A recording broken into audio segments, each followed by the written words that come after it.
Okay, let's go on with it. They're all playing silent. Yeah. All right, so let's go to your topic, which is leadership, and we all need to know so much more about that anyway. But Yeah, thanks. So I'm drinking a cup of coffee out of my Eighth and Roast cup. This is a local company here in Nashville that does coffee, and I'm drinking their French, what is it called? It's not French Revolution, it's French something brew. It's really good brew. So little heads up to Eighth and Roast. Nice. So, I've been thinking about what's funny is, every Monday I write a blog on my LinkedIn page, Monte Silva, and I share it on my #Restaurateur Facebook page every Monday. And today's topic was on leadership.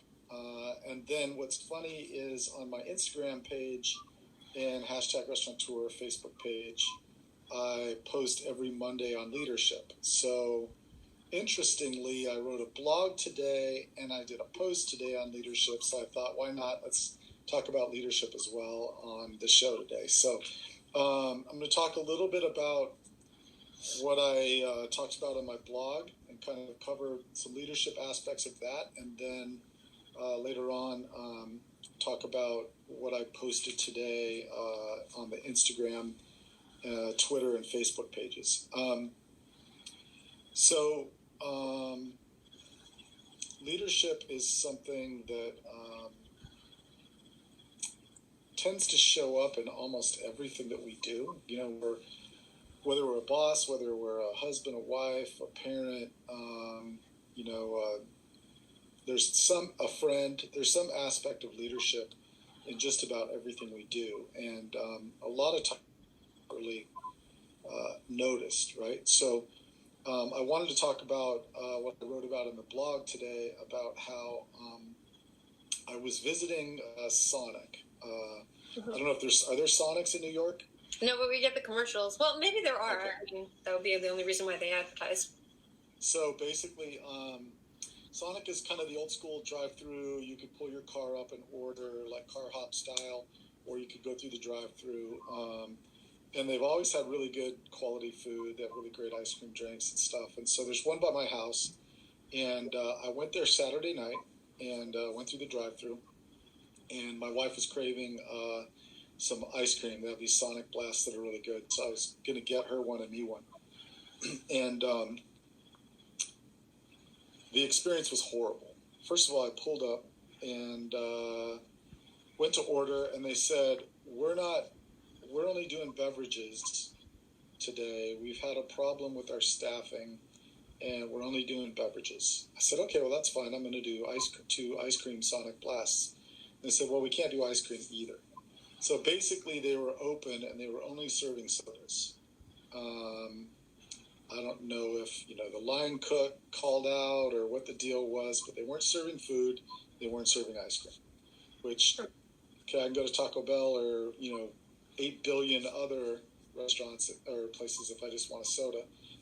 So that was discouraging. And as I drove away, I thought, this has been a theme coming to this Sonic for the last couple months, to where something is always wrong. Either they get my order wrong, or the food takes too long to get, or they're out of something, or they, or in this case, they couldn't even serve 95% of their menu. Wow. And, it's one thing if you don't have a line cook, the cook calls out or whatever, that's one thing. But how do you not know how to get someone ice cream? It seems very backwards and everything. So, so that was depressing. So I left, and as I thought about it again, for months now, I've not had a good experience. And I remember that for several years prior to that, I'd always had a very good experience. And I realized that this manager that had always been there when I would come through the drive-thru, he was no longer there. I hadn't seen him in months. So I'm assuming he moved on to something else. And I thought about how essential leadership is in the role. It's not always detectable. It's always noticeable. But when it's not there, it's very, very obvious, right?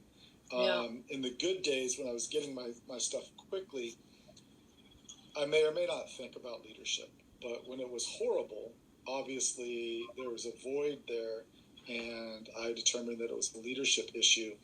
I started seeing, the ladies that work there on their phone all the time, which never happened before, and so I wrote the blog about that experience, and then also some things about leadership and why it's essential.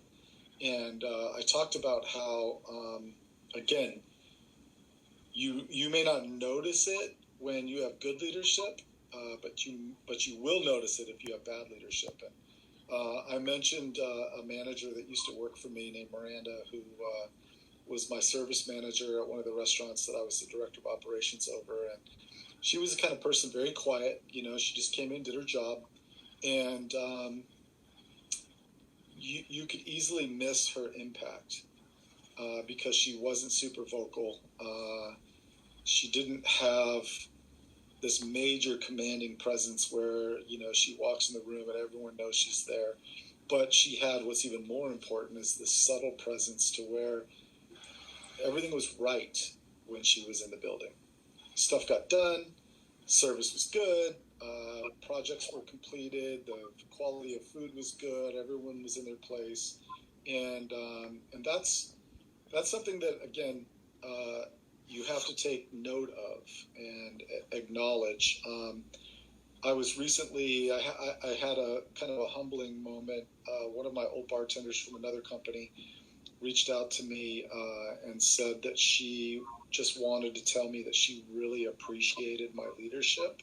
Mm-hmm. And while she didn't really fully get it when I was there, that void after I left made a big difference. And she actually sent me a instant message to just tell me thank you for your leadership. I really appreciate it. So so that's something that, again, not noticeable when it's great, very noticeable when it's not there. And I think that all falls down to really 4 critical areas of making a difference. The first one is in your hiring. You want to hire really great people, right? And so if you're not taking a leadership role in that category, there's a lot of GMs that aren't involved in the hiring process, and it's really a mistake on their own. I think it's great for a departmental manager to do initial interviews so that, let's say, a bar manager has some bartender potential hires, and they go through and they pick the 1 or 2 top people. Well, I think it's a good idea for the GM to be involved with that because ultimately It's his responsibility, it's his ship, and not that he's going to make the ultimate decision, but potentially, that person's working for him, so he needs to be able to sign off. And so the hiring process, leaders need to be heavily involved with that and not turn that over to anyone, just any person. The second thing is in the training aspect. I encourage GMs or department managers to do the orientation of a new employee because they're setting the stage for this training process and for the orientation process and onboarding that person into the company. And that experience is either going to be really great or it's going to be not so great for the employee, and it's either going to be thorough or it's not going to be thorough. And so, leaders taking that role in training is very, very important as well.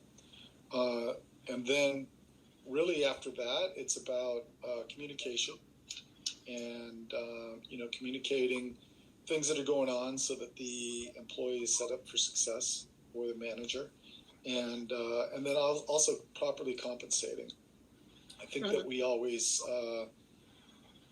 tend to look at labor as this line on the P&L that's a negative, and they don't really fully understand the subtle impact, as I said before, about you may not notice what they do when leadership is great because it's so effortless on their part, but you definitely feel that void. And so realizing that when you're compensating people to make sure that you're keeping quality people working for you and everything, and then just supporting them, being available, being an ear to them, being a support, being a guide, being a mentor, and just really helping them. So for leadership to be essential, I think the leader really needs to focus on the hiring aspect, the training aspect, the compensation aspect, the communication aspect, and then the support aspect. I think is very critical.